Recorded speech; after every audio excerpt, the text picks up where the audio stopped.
10번부터 보시면 되겠죠. 그쵸? 자, 10번부터 같이 한번 보시도록 하겠습니다. 자, 10번 문제 보시면 띄어쓰기가 가장 옳은 것은 이렇게 문제가 나왔죠. 그래서, 자, 띄어쓰기 이제 문제에 관련된 것들, 이제 문제를 푸실 수가 있어야 되는데, 자, 띄어쓰기는 제가 질문 드리면 어디서, 자, 제시가 되고 있죠?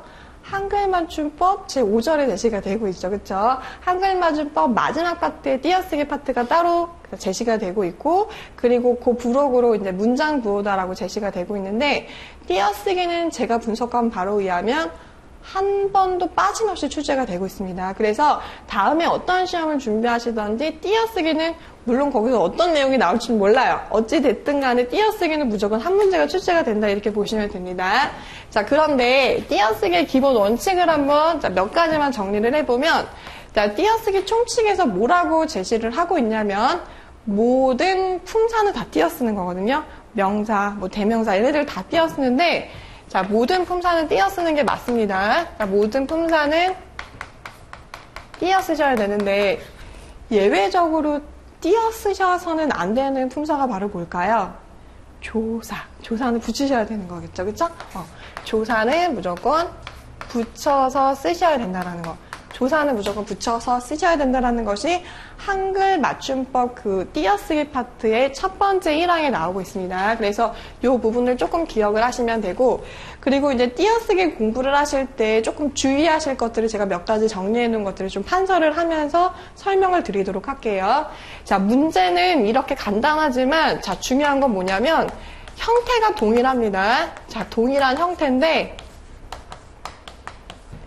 자, 조사인 것도 있고, 그리고 의존 명사인 것도 있어요.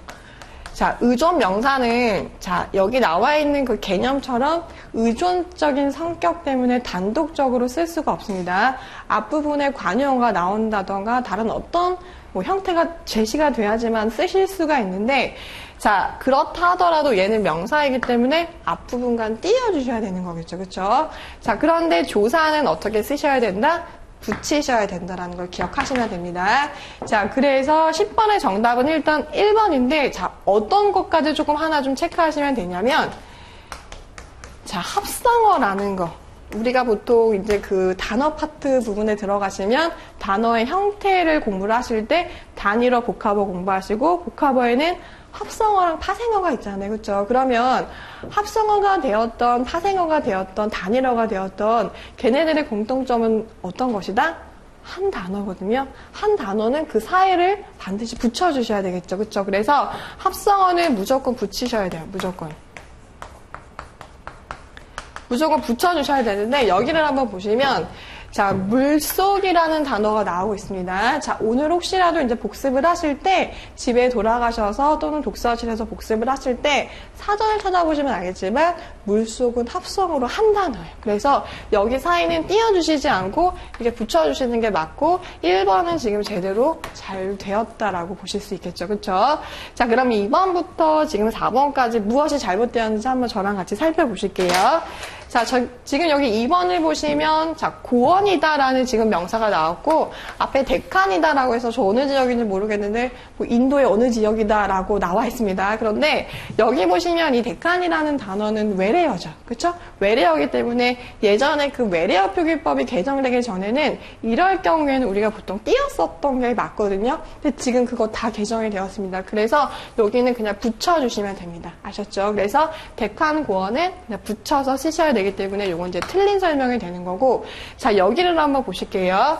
자, 만큼이라는 지금 표현이 나와 있는데, 만큼이라는 것이 의존 명사로 쓰일 때도 있고 조사로 쓰일 때도 있거든요. 그런데 나도 야, 먹을 만큼 먹었어 라고 했을 때 그 먹을이라는 것이 자, 앞에 위치를 한다면, 자, 다 아신다는 전제에 제가 여쭤보면 그건 관용어가 되는 거겠죠. 그렇죠? 관용어 나오면은 자, 의존명사가 와야 되기 때문에 그땐 띄워주시는 게 맞는데, 자, 만큼이라는 거 앞에 지금 여기서 보시는 것처럼 전봇대라는 명사가 왔습니다. 그렇죠? 그러면 이때 만큼은 바로 무엇이다? 조사로 쓰였기 때문에 붙여주셔야 된다는 거. 그래서 전봇대랑 만큼 붙여주셔야 된다는 거 기억하시면 되고, 자, 그 다음에 4번을 보시면 다른 부분에서는 이상이 없습니다. 그런데 주머니 만들기를 잠깐 한번 보시면, 자, 주머니 만들기가 만약에 합성 명사라면 이렇게 붙여 쓰는 게 맞겠죠. 그런데 사전, 자, 네이버 사전 보통 많이 쓰시니까 네이버 사전에 주머니 만들기를 100번 두드려 보셔도 이게 안 나오거든요. 주머니 만들다 이렇게 따로 나옵니다. 무슨 얘기냐면 얘네들은 합성 명사가 아니고 단독적인 다른 다른 품사이기 때문에 여기 사이는 띄워주셔야 되는 거겠죠. 그래서 주머니 띄고 만들기 이렇게 바꾸셔야 되는 거고, 그 다음에 참고로 쓸모라는 것과 있다라는 것도 각각의 다른 품사입니다. 그래서 이렇게 띄워주시는 게 맞는데, 참고로 쓸모 없다라는 표현은 사전, 그렇죠. 걔는 형용사이기 때문에 단독적인 것으로 걔는 붙여주셔야 된다는 거, 그것만 조금 자, 주의하시면 되겠죠. 쓸모 없다. 얘는 형용사로 하나로 이미 만들어진 합성어이기 때문에 얘는 붙여서 써주시면 됩니다. 그것만 조금 주의를 하시면 다음에 시험 준비하실 때 어렵지 않게 잘 준비하실 수 있겠죠. 자, 그 다음에 이제 형태소 개수를 분석하시는 문제가 이제 나왔고, 가장 많이들 어려워하시고 까다로워하시는 부분이죠. 하지만 이것도 몇 가지 방법을 제가 조금 정리를 해봤습니다. 자, 형태소 개수를 체크를 하실 때 가장 먼저 하셔야 될 것. 자, 일단은 우리가 개념적으로 형태소라는 것은 뜻을 가진 가장 작은 말의 단위라는 걸 아신단 말이죠. 그쵸? 근데 그것만 아셔서는 문제를 해결할 수가 없어요. 그쵸? 그래서, 자, 형태소 분석을 하실 때, 자, 형태소 분석을 하셔야 되는데, 자, 마침 여기 나와 있는 이 네 단어를 보시면 얘네들은 다 용언이다라는 걸 아실 수가 있습니다. 그러면 자, 분석하신 첫 번째 방법은 무엇이다? 기본형을 빨리 체크를 하셔야 됩니다. 기본형을 체크하셔야 되는데, 자, 기본형이라는 것도 다 아시겠지만 다시 한번 언급을 해드리면, 떠내려갔다라는 거 지금 이제 선택지 1번에 나왔기 때문에 그거 한번 예를 들어보면, 떠내려갔다를 사전으로 아무리 두드려 보시면 떠내려갔다가 안 나오거든요. 떠내려가다. 요거가 지금 기본형으로 나오고 있습니다. 자, 기본형이라는 것은 보통 우리가 무엇을 말을 하는 거냐면 어간 플러스 다를 기본형이라고 합니다. 그래서 철수가 밥을 많이 먹는다라는 젖술어를 아무리 두드려 봐도 안 나오죠. 그냥 먹다라고만 나옵니다. 자, 기본형 체크를 반드시 하셔야 되고, 자, 축약된 형태는 반드시 원래 형태로 푸셔야 됩니다. 그래서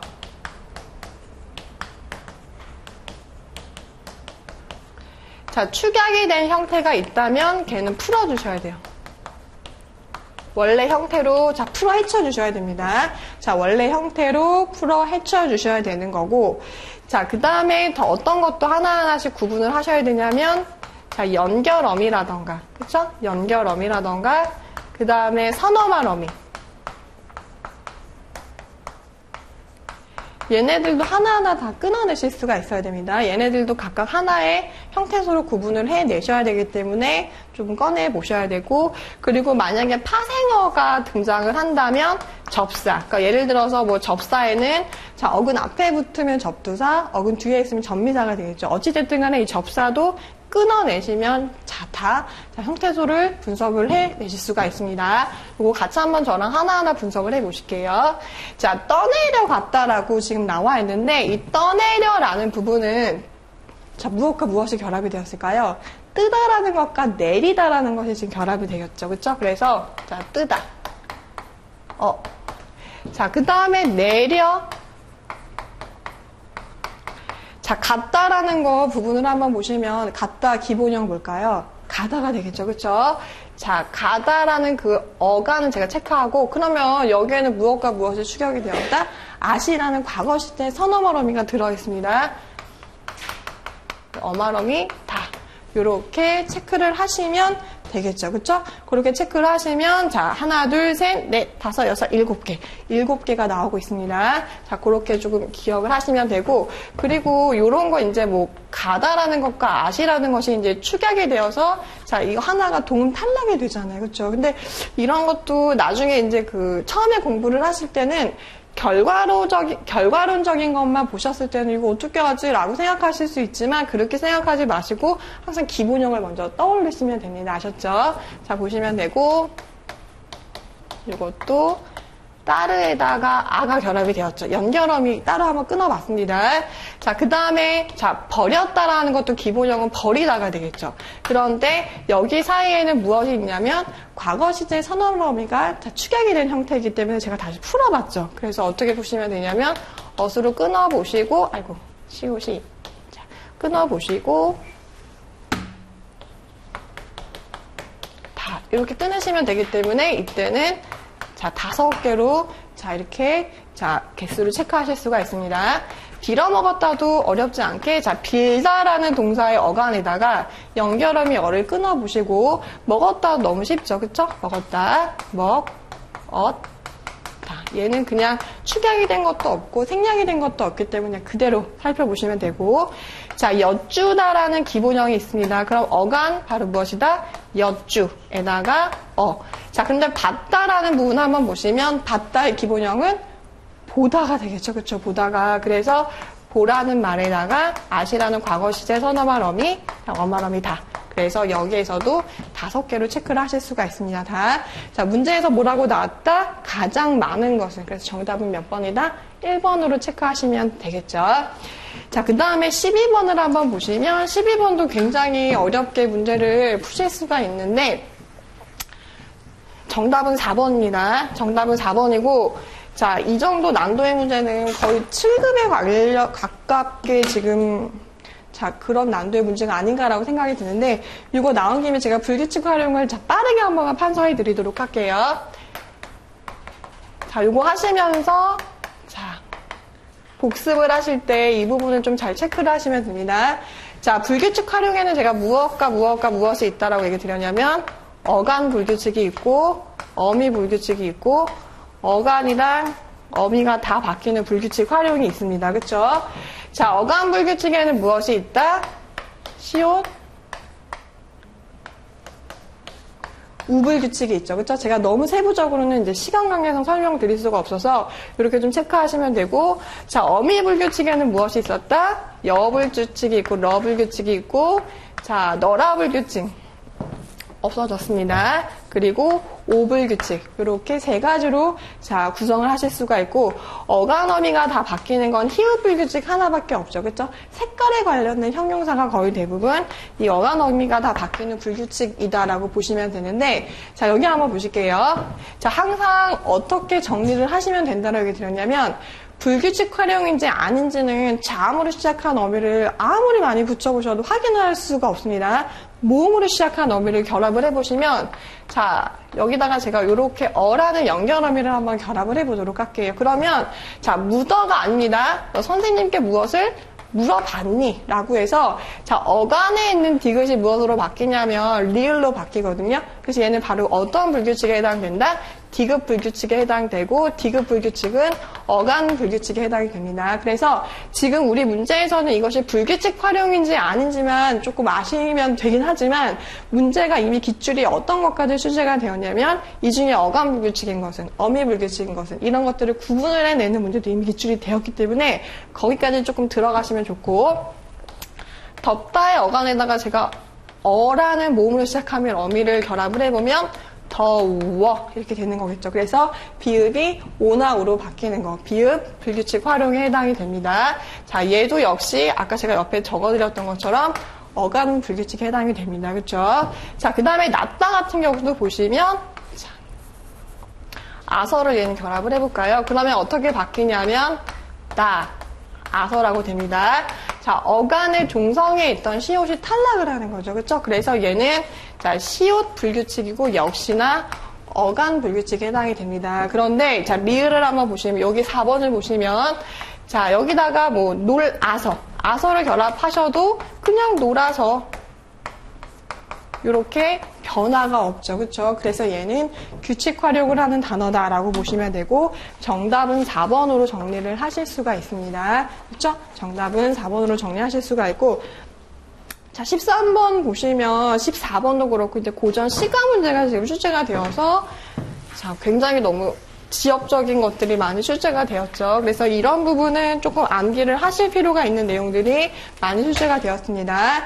자, 거기 보시면 13번 수양산이다라는 단어를 보시는 순간 성산문의 시조다라는 것이 떠올리셔야 되고, 제가 왜 이런 얘기 해드리냐면 고전시가, 뭐 시조라던가 가사 이런 부분은 외우셔야 돼요. 그래서 제가 외우시라는 얘기 잘 안 드리는데 이거 외우셔야 됩니다. 그래서 자, 수양산이다라는 단어가 자, 두 가지 의미가 있죠. 수양대군이라는 의미도 있고 진짜 수양산이라는 산도 의미를 갖고 있기 때문에 이런 거 우리가 뭐라고 하냐면 중의법이다라고 합니다. 그래서 자, 그 선택지 1번을 보시면 사육신의 한 명이다라는 설명 맞는 설명이고, 그리고 중의법을 사용하고 있다라는 설명도 맞는 설명이겠죠. 그쵸? 그리고 중국의 고사라고 했을 때는 뭐 이제라는 단어, 그쵸? 보셨을 때, 자, 우리가 확인하실 수가 있고, 자, 단종의 죽음이 뭐 큰 소재로 사용이 된 것은 맞죠. 하지만 여기 보시는 거, 복수를 다짐하고 있다라는 부분 때문에 틀린 설명이 되었다. 그러니까 문제를 보실 때 이제 다음 시험을 준비하실 때도 선택지 내용이 길어졌을 때 앞부분에는 맞는 설명과 그리고 틀린 설명이 같이 들어갈 수 있다는 걸 조금 유념을 하셔서 공부를 하시면 됩니다. 자, 그 다음에 14번 문제를 한번 보셨을 때, 자, 앞에 보시면 우는 것이 벚국이 이런 딱 보시는 순간 무엇이 떠오르셔야 되냐면 윤선도의 어부사시사가 떠올리셔야 되는 거겠죠. 그렇죠? 그래서 자, 윤선도는 조선 전기 작가입니다. 그리고 조선 전기에서는 자, 자연 친화적인 거, 강호 한정적인 내용들이 거의 대부분을 다수를 차지하는 양반의 시가다라고 보시면 되고, 자, 제가 세부적인 것들은 설명 안 드릴 건데 중간에 보시면 지국충 어사와라는 표현이 나와 있습니다. 그거 뭐냐면 진짜 어부들이 배를 이제 끌거나 이렇게 할 때 소리가 나는 것들을 그냥 그대로 자, 표현을 한 거거든요. 우리가 소리를 흉내내는 말을 뭐라고 하냐면 의성어라고 하고, 자, 이런 소리를 흉내내었다라는 것을 우리가 현대시적인 관점으로 분석을 해보시면 청각적 이미지라고도 분석을 하실 수가 있습니다. 자, 그러면 자, 1번 선택지부터 한번 같이 한번 살펴보시면 임금에 대한 그리움을 함축적으로 드러내고 있다. 자, 공부를 그냥 얼핏 대충 하시면 1번이 맞는 설명이겠거니라고 생각하실 수가 있지만 지금 이 지문만을 보셨을 때는 우리가 임금에 대한 어떤 그리움을 확인하는 표현은 전혀 나와 있지 않습니다. 그래서 정답은 1번이고, 자, 청각적 이미지라는 것은 제가 아까 지국중 아까 설명드렸고, 대구법이다라는 것은 우리가 현대시에서도 많이 사용이 되고 있는데 비슷한 형태가 반복이 되는 거죠. 그렇죠? 그래서 닫들어라 이런 식으로 비슷한 문장 구조가 반복이 되고 있습니다. 자, 대구법 기억하시면 되고, 자, 후렴구를 제외한다라고 하면 3장 6구의 자, 평시조, 시조 형식을 갖고 있다라는 설명도 맞는 설명이고, 4번 선택지 같은 거야말로 그냥 기억을 조금 하셔야 돼요. 암기적으로 기억을 하셔야 됩니다. 자, 이 문제도 솔직히 나올 내용이 나왔던 것 뿐이거든요. 그래서 정답은 일단 1번으로 좀 체크하실 수 있겠죠. 그쵸? 자, 보시면 되시고, 자, 15번 문제도 어려운 문제가 나왔습니다. 15번도 자, 김천택의 지금 시조가 나왔는데, 자, 섭실은 자, 섭이라고 했을 때는 그냥 뭐 집 같은 거, 그쵸? 지푸라기 같은 것을 실은 천리마라고 지금 나와 있습니다. 자, 이 작가 자신이다라고 좀 기억하시면 되겠죠? 작가 자신이다. 자, 나 같은 뛰어난 사람을 알아보는 사람이 없구나. 10년을 내가 역사에 속절없이 다 내가 늙었는데 어디서 살쪄있는 쇠양마라고 해서 주변에 굉장히 아첨하는 그런 양반 무리들, 주변의 양반 무리들은 자, 외용지용하느니라 라고 해서 그 사람들만 좀 잘 살고 있구나, 이렇게 좀 해석을 하시면 됩니다. 그래서 여기에서는 지금 이 작가가 뭘 한탄하고 있냐면 내가 실력이 있는데 이 세상이 나를 알아봐 주지를 못하고 있구나, 그거에 대한 지금 이제 자, 내용이고, 자, 문제를 한번 다시 보시면 보기와 가장 관련이 없는 고사성어다, 이렇게 문제가 나오고 있습니다. 그래서 자, 1번 한번 보시면 비육지탄이다라는 거 우리 많이 아시는 거. 그래서 삼국지에서 나왔던 한자성어였죠. 삼국지에서 자, 유비가 자, 호시절을 만나가지고 너무 평탄하게 지내는 거거든요. 우리는 개인적으로 평탄하게 지내면 좋겠지만 유비같이 뛰어난 그런 자, 장수들은 자, 어떤 전쟁이라던가 이런 위기를 만났을 때 그 능력이 뛰어날 수가 있는데 너무 호시절을 만나서 허벅지에 내가 지금 살이 붙어있는 그런 거에 대한 탄식이다. 제가 지금 조금 전에 말씀드렸던 거는 이제 직역이 되는 것이고, 의역을 따진다면 뛰어난 인물이 자, 시기를 만나지 못하는 거, 한탄하는 거. 그래서 1번 선택지 비육지탄도 맞다라고 나라라고 해석을 하실 수 있습니다. 자, 그 다음에 2번 보시면 초요과시다라고 해서 자, 세속적으로 뭔가 흔들리고 시끄러운 것에 대한 설명이다라고 하면 나는 실력이 있음에도 불구하고 나는 조용하게 있는데 실력이 없는 양반들은 외용지용한다라고 해서 시끄럽고 부산스럽게 하는 그런 모습을 자, 초요과시다라고 볼 수가 있겠죠. 그 다음에 3번에 보시면 불식태산. 태산같이 큰 산을 알아보지 못한다라는 것. 자기 자신을 지금 뜻하는 천리마를 지금 알아보지 못한다라는 것과 연관 지으실 수가 있고 4번에 보시면 맥수지타는 너무나 다 아시는 거죠. 그쵸? 만국의 한이다. 이렇게 좀 기억하시면 됩니다. 자, 16번 같은 경우에는 이제 제가 따로 설명드릴 건 없는데 자, 고효에 관련된 거 설명. 그래서 틀린 설명은 안다미로라는 이 단어. 다른 사람이 믿을 수 있도록 성실하게가 아니라 가득한 거. 굉장히 가득하고 넘치도록 많은 거에 관련된 것을 안다미로라고 합니다. 그래서 요거 따로 자 정리를 하셔서 기억을 조금 하시면 되겠죠. 보시면 되시고 자, 그 다음에 17번을 한번 보시도록 할게요. 17번 보시면 자, 훈민정음 언해다라고 지금 나왔고 이 정도의 내용의 고전 시가 내용들은 그냥 달달달달 기억을 하실 수 있어야 됩니다. 제가 빠르게 한번 해석을 해볼게요. 자, 나란 말싸 및 진국의 다라. 나라의 말이 중국과 다르다라는 거. 자, 예전에 국가직에서 한번 기출이 되었던 것이 이 애라는 것이 기출이 되었습니다. 이 애는 자, 비교 부사격 조사로 쓰였다라는 것이 이미 기출이 되었죠. 그래서 요거 기억을 하시면 되고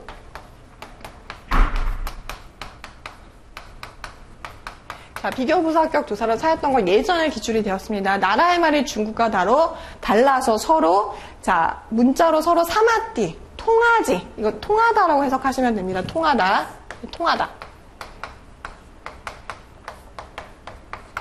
자, 통하지 아니할세. 이런 전차로, 이런 까닭으로 어린 백성. 이 어리다라는 것도 이미 굉장히 많이 기출이 되었죠. 의미가 전성되었다라는 것의 대표적인 거. 그래서 지금 현대적인 의미로는 나이가 어리다라는 의미지만 그 당시에는 어리석다라고 해석하시면 됩니다. 자, 어린 백성이 자, 이르고자 할, 말하고자 할 바가 있어도 자, 결국에는 자신의 뜻을 자, 싫어라는 것이 지금 시험에 나왔습니다. 쉽게 펴지 못할 놈, 사람이 많다라고 해석하실 수 있겠죠. 자, 예전에 중세 때는 문헌에서 마침표가 없었어요. 그래서 문장이 어디서 끝나는지 모르는데 자, 여기 보시면 뭐뭐 하니 라로 끝나는 것을 현대문법에서는 얘가 명령형이잖아요. 그렇죠? 근데 명령형이 아닙니다. 중세에서는 이게 평서형이었고 이 부분도 예전에 서울시에서 이미 기출이 되었습니다. 이 문장을 가지고 명령형이다? 아니다라는 거예요. 평서형으로 기출이 되었다는 것 좀 기억하시면 되고 싫어라는 것은 싫다라는 의미가 아니라 쉽게라는 뜻으로 해석하시면 됩니다. 자, 내가 이를 위해서 어여삐, 불쌍하게 여겨서 이것도 기출이 되었죠. 어여쁘다라는 거, 그 당시에 불쌍하다라는 의미였는데 자, 뜻이 바뀐 거, 의미 전성에 해당되는 단어다라고 보시면 자, 어여삐 여겨서 새로 28자.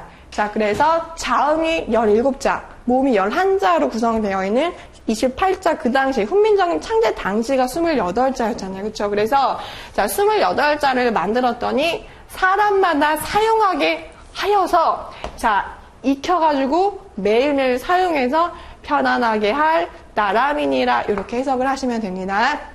자, 문제를 한번 보실게요.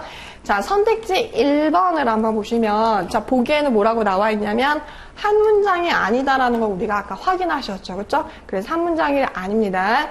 자, 그 다음에 2번을 보시면 밑줄 친 실어는 한자. 이게 제자거든요. 어떤 뭐 짐을 싣다라던가 아니면 사람을 태우다라는 그런 의미로 해석을 하시면 되는데 이때 실어는 제가 아까 말씀드렸던 것처럼 쉽다라는 뜻으로 해석하시면 됩니다. 그래서 이 한자와는 전혀 상관이 없다라는 거 기억하시면 되고 그 다음에 3번을 한번 보시면 밑줄 친 내라는 것은 자, 앞부분에 그 지문을 한번 확인해 보시면 됩니다. 우리가 내라는 것 중세문법 자, 분석을 한번 해보시면 나라는 단어의 주격조사 요렇게 짝대기 하나 있는 주격조사가 있었어요. 중세 당시에는 있었습니다. 앞말이 모음으로 끝났을 때 자, 얘가 선택이 되는데 이때 나라는 것은 자, 훈민정음을 만든 사람이기 때문에 세종대왕 자신을 가리키는 게 맞겠죠. 그렇죠? 세종대왕 자신을 가리키는 게 맞습니다. 그리고 이제 4번 선택지 이것도 별표 3개를 체크하셔가지고, 물론 이게 지금 틀린 설명이지만, 아레아라는 것의 발음은 이미 여러 번 기출이 되었습니다. 아레아 발음을 어떻게 발음을 해야 되는지, 제가 모음 체계표를 빠르게 한번 그려볼게요. 그리고 우리 국어에서 이 단모음 체계표 10가지는 시험 보시기 직전까지 무조건 암기를 하시고 들어가셔야 됩니다. 그래서 자, 우리 국어에서는 자, 10단모음 체계여서 앞에 지금 5가지 적은 것은 자, 전설모음. 뒤에 보시면 얘가 후설모음이고 평순 넌슨 고중저로 제가 나눴는데 간략하게 지금 빨리 한번 그려봤습니다. 그러면 아레아라는 거 우리 그 과자 이름 중에서 참크래커가 있거든요. 저 중학교 때도 있었어요. 근데 발음을 할 수 없었어요. 친구들은 총크래커라고 발음하는 친구도 있었어요. 다 틀린 발음입니다. 그래서 그 발음은 어떻게 발음이 되냐면 자, 여기에 중간 발음이다라고 하시면 됩니다. 우리가 아와 오의 중간 발음을 어떻게 발음을 해야 되는지 알 수 없어요. 그래서 저는 그냥 아라고 발음했지만 뭐 제 친구는 오라고 발음을 할 수 있는 거겠죠. 근데 지금 아라고 발음한다, 오라고 발음한다 그게 중요한 것이 아니라 이 중간에 위치한다라는 걸 기억을 하셔야 되고 자 여기 지금 4번 선택지에 뭐라고 지금 나와 있냐면 아는 아래 아는 발음이 같다라는 그 설명 자체가 틀렸습니다. 그래서 아레아의 발음은 어떻게 된다? 얘랑 얘 중간 발음인데 제가 지금 왜 얘를 자 표까지 그렸냐면 이미 여러분 기출이 되었습니다. 그래서 이 부분을 기억을 하셔야 되는데 공부하시는 방법 중에 하나가 무엇이냐면 이거 자체를 아랑 오의 중간 발음이다라는 건 머릿속에 들어가지 않아요. 그래서 어떻게 기억하시냐면 저처럼 그 단모음 체계표를 기억을 하시고 여기 보시면 이렇게 땅콩처럼 그리시면 되겠죠. 그렇죠? 얘랑 얘의 중간 발음이다. 꼭 나올 수 있는 내용입니다. 그래서 이걸 조금 기억을 하시면 되고 참고로 하나만 더 얘기를 드리면 이 발음이 가능한 지역은 제주도라고 합니다. 그래서 제주도에서 오래 사셨거나 제주도 이제 그 방언을 하시는 분들 안에서는 이 발음이 가능한데 그래서 우리가 무슨 말인지 못 알아듣잖아요. 그쵸? 제주도 가면 자 이거 좀 참고로 기억하시면 됩니다. 자, 그 다음에 이제 18번을 한번 보시면, 18번 한번 보실게요. 자, 정지용의 유리창인데, 자, 많이들 알고 계신 작품입니다. 그쵸? 정지용의 유리창 많이 알고 계신 작품인데, 작가 자신이 실제로 자신의 아이가, 자, 폐병으로 죽었죠. 그 경험을 바탕으로 적었던, 자, 작품입니다. 자, 유리에 차고 슬프다라는 것은 내가 이제 밤에 나의 죽은 아이를 그리워하면서 창밖을 내다봤는데, 무언가가 좀 보이는 것 같은 거죠. 그쵸? 그래서 차고 슬픈 것은 죽은 아이의 분신이다라고 우리가 해석하실 수 있습니다. 열이 없어서 붙어서서 내가 입김을 후리우니까 자 길들은 양 언 날개를 파닥파닥 거리면서 무엇이 지금 날아오고 있습니다. 지우고 보고 지우고 보아도 자 새까만 밤이라는 표현에도 지금 밑줄이 쳐져 있는데 새까만 밤은 그냥 단순하게 시간적 배경일 뿐인 거죠. 그렇죠? 단순한 시간적 배경일 뿐입니다. 자, 밀려와서 무언가 부딪히는데 자, 내 눈에 지금 별이 보이거든요. 아, 창밖에 무엇이 보이는 걸 봤더니 별이 보입니다. 그런데 물을 먹었다라고 나왔거든요. 자, 별은 목이 마르지 않아요. 근데 내 눈에만 그렇게 보이는 거죠. 왜냐하면 창밖을 내다보면서 눈물이 났겠죠. 죽은 아이를 생각하면서 이때 별이라는 것도 죽은 아이를 뜻하는 어떤 분신이다, 소재다 이렇게 해석하실 수 있습니다.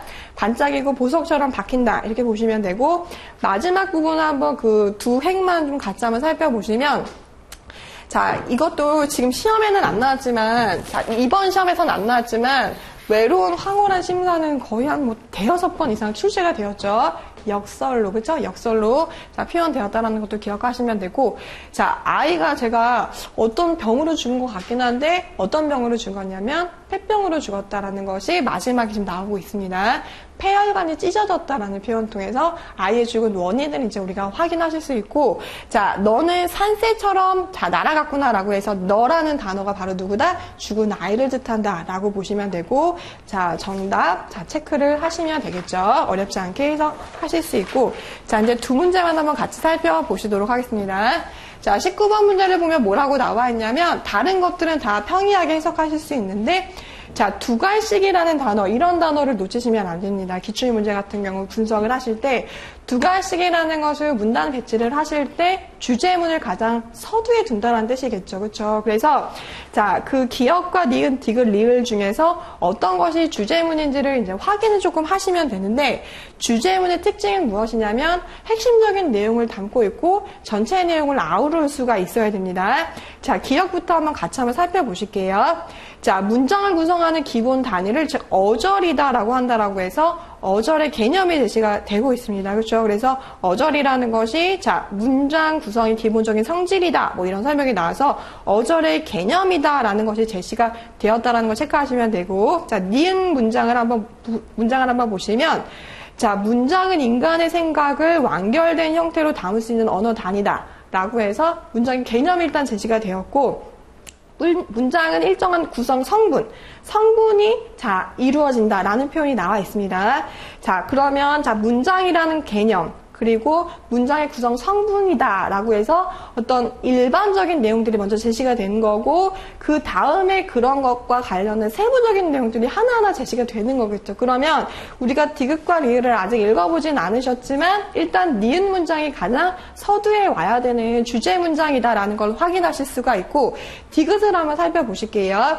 자, 띄어쓴 어절이 몇 개 모여서 하나의 문장 성분이 되는 경우가 있는데 자, 그 남자 아주 멋지다. 그 남자 아주 멋지다. 두 개의 어절이 각각 주어랑 서술어 역할을 하고 있다. 이게 뭘까? 자, 그런데 리을 부분을 한번 보시도록 할게요. 리을 부분에 뭐라고 나와 있냐면 자, 두 개 이상의 어절이 모여서 그 부분에다 밑줄 한번 체크해 보시면 지금 그 두 개 이상의 어절이 모였다라는 부분을 받고 있는 내용이 바로 디귿에 나와 있죠. 디귿에 해당하는 모든 내용이 두 개 이상의 어절이 모여서 라는 것을 구체적으로 설명을 하고 있습니다. 그러면 자, 이 내용이 나올 수 있으려면 바로 디귿 내용이 앞에 나와야 되는 거겠죠. 그렇죠? 그 다음에 그런 것들을 구라고 하고 절이라는 것은 주어랑 서술어 관계가 성립된다라는 개념 설명이 나와 있습니다. 그러면 다시 한번 정리를 해보면 문장이라는 것의 개념과 그 문장에는 구성 성분이 있다라는 일반론적인 포괄적인 내용이 먼저 제시가 되고 그 다음에 그것과 관련된 세부적인 거 어절, 구, 절 이런 것들이 자 어떤 그 문법 단위의 어떤 확장적인 방식으로 제시가 되고 있다라고 본다면 자 니은이 가장 먼저 나오고 기역, 디귿, 리을 이렇게 이어질 수가 있습니다. 그래서 정답은 3번으로 체크하시면 되는데 19번 문제를 보시면서도 이제 어떤 걸 조금 하나 경향을 조금 알아두시면 되냐면 요즘 최근 들어서는 비문학 지문에서 이와 같이 문법적인 내용들이 많이 출제가 되고 있습니다. 그래서 문법을 공부를 하실 때도 물론 요약적인 키워드 정리된 내용들을 보시는 것도 중요하지만 줄글로 조금 제시된 기본서들 있죠. 그렇죠? 그런 것들도 평상시에 조금 읽어나가시는 연습을 하셔야지 국어에서 고득점을 맞으실 수가 있고 국어를 암기다. 국어는 암기야. 문법이야. 암기야. 라고 하셔서 너무 핵심적인 요약적인 내용만 계속 보시고 가시면 85점 이상 받기 힘드세요. 그래서 그런 것들 조금 읽어나가시는 연습을 하실 필요가 있습니다. 그 다음에 20번까지 한번 보시고 이제 마무리를 지으시면 되는데 자, 20번 문제 보시면, 자, 활용된 방식과 가장 가까운 것은 이렇게 나왔습니다. 자, 내용 전개 방식이라는 것은 비문학 이론에서 한 번도 빠짐없이 출제가 되고 있습니다. 그래서, 자, 내용 전개 방식.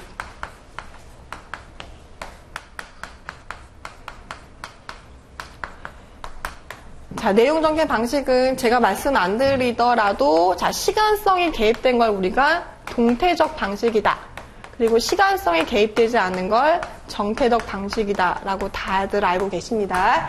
그래서 동태적 방식엔 세 가지가 있죠. 무엇이 있냐면 서사가 있고 과정이 있고 인과가 있겠죠. 그래서 세부적인 것들은 조금 확인을 하셔서 오늘 이제 그 댁에 들어가셔서 복습하실 때 조금 보시면 되고 정태적 방식에는 우리가 많이 알고 계신 것들 뭐 정의라던가 아니면 뭐 예시라던가 아니면 공통점에 관련돼서 우리가 비교라고 하고 차이점과 관련된 것은 우리가 다 대조라고 하죠. 그렇죠? 대조라고 하고 그 다음에 종류에 따라서 나누는 거 우리가 분류라고 하고 세부적인 어떤 그 부분, 속성을 가지고 나누는 걸 우리가 분석이라고 하는데 여기에서는 자, 이 중에 어떤 것에 해당이 되냐라고 지금 묻고 있습니다. 그래서 20번 지문을 제가 좀 빠르게 한번 읽어볼게요.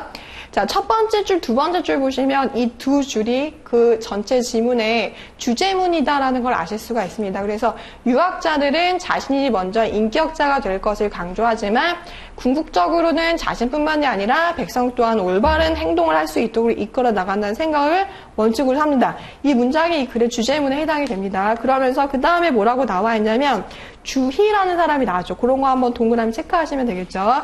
주희라는 사람을 예를 들어서 제시를 하고 있고 그 다음에 자 제가 그냥 지문은 다 읽진 않겠습니다. 한 4번째 줄, 5번째 줄 밑으로 가시면 정약용이라는 사람이 나왔거든요. 그래서 반면에 자 천민을 신민으로 고치는 것은 옳지 않다고 본다 이렇게 제시를 하고 있습니다.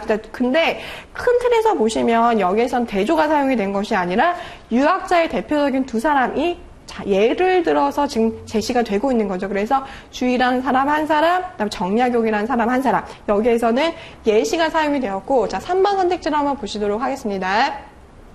언어는 사고를 반영한다라는 말이 있는데 그 예로 자 예라는 단어를 보시는 순간 예시를 떠올리시면 되고 정답은 일단 3번이고 나머지 것들도 한번 활용을 해보시면 1번 자, 분류에 해당되는 거죠. 그쵸? 시에는 서정시, 서사시, 극시. 물론 상위 개념에서 하위 개념으로 가는 거는 구분이라고 하고 하위 개념에서 상위 개념으로 가는 걸 분류라고 하기도 합니다. 그런데 요즘에 최근 추세는 그거 두 개 다 거의 구분 없이 사용하고 있어요. 구분이라고 되어 있던가 분류라고 되어 있던가 상관없이 자, 분류 또는 구분 이렇게 사용하시고 문제를 푸시면 됩니다.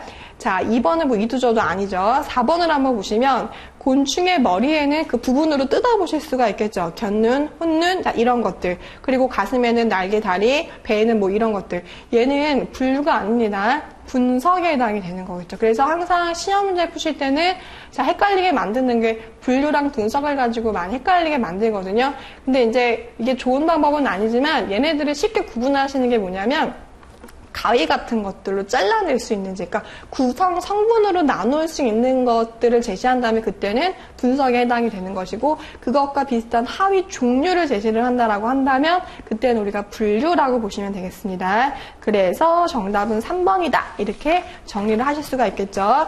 자, 서울시 시험 이제 문제를 같이 한번 살펴보셨는데 제가 볼 때는 문제가 암기할 내용들도 많이 출제가 되었고 특히 문법에서도 많이 어렵게 출제가 되고 있습니다. 자, 그런데 우리가 지금 공부하셨던 거, 해설을 강의 들으셨던 것들은 다음 시험을 준비를 하실 때도 충분히 또 나올 수 있는 내용들이기 때문에 이런 것들을 잘 조금 보충을 하셔서 다음 시험에 조금 잘 활용을 하시면 되겠죠. 그쵸? 자, 긴 시간 자 들어주시느라고 수고 많으셨습니다. 감사합니다. 네.